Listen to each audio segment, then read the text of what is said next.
మెప్మా ఆర్పీల ముందస్తు అరెస్ట్. వేతనాలు పెంచాలని డిమాండ్ చేస్తూ హైదరాబాద్లో నిర్వహించ తలబెట్టిన ధర్నాకు బయలుదేరిన మెప్మా ఆర్పీలను పోలీసులు ముందస్తు అరెస్ట్ చేశారు. ధర్నాకు వెళ్లడానికి నేడు కామారెడ్డి బస్టాండ్కు చేరుకున్న వీరిని పోలీసులు అడ్డుకొని స్టేషన్కు తరలించారు. ఈ సందర్భంగా ఆర్పీల సంఘం జిల్లా అధ్యక్షురాలు భారతి మాట్లాడుతూ తమ న్యాయమైన డిమాండ్ల సాధనకు ధర్నాకు వెళ్తున్నామన్నారు. పోలీసులు తమను అరెస్టు చేయడం శోచనీయమని వాపోయారు. ప్రభుత్వం తమ డిమాండ్లను పరిశీలించి వెంటనే వేతనాలు పెంచాలని కోరారు. అందరికీ నమస్కారం. మీడియా మిత్రులకు నమస్కారం. మేము పట్టణ పేదరిక నిర్మూలన సంస్థలో గత 12 సంవత్సరాలుగా పనిచేస్తున్నాము. మాతో వెట్టి చాకిరీ చేయించుకుంటున్నారు.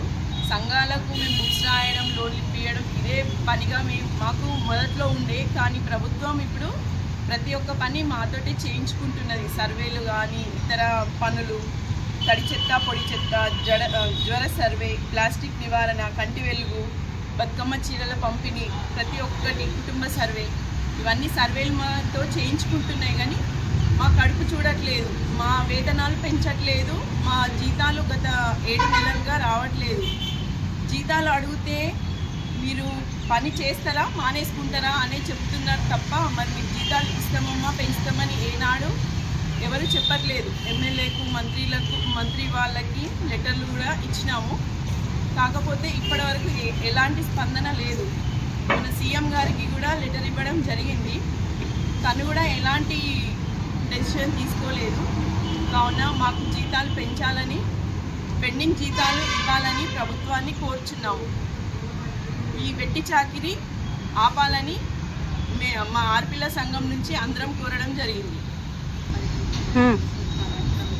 జీతం కూడా మాకు 6,000 సరిపోవడం లేదు. ఇప్పుడు పెరిగిన ధరల దాన్ని బట్టి చూస్తే మాకు 6,000 సరిపోవడం లేదు. 16 నుంచి 26,000 జీతం వరకు పెంచాలని ప్రభుత్వాన్ని కోరడం జరిగింది. కనీస వేతనం 16,000 నుంచి 26,000 చేయాలని ప్రభుత్వాన్ని కోరుచున్నాం. దయచేసి రేవంత్ అన్న మా జీతాలు పెంచాలని మా ఆర్పీలు కోరడం జరుగుతుంది. మీకు మా కష్టాలు, మా బాధలు మీకు విన్నవించుకోవడం జరుగుతుంది. కాబట్టి మా జీతాలు పెంచాలని, మమ్మల్ని ఆదుకోవాలని మా యొక్క విన్నపం.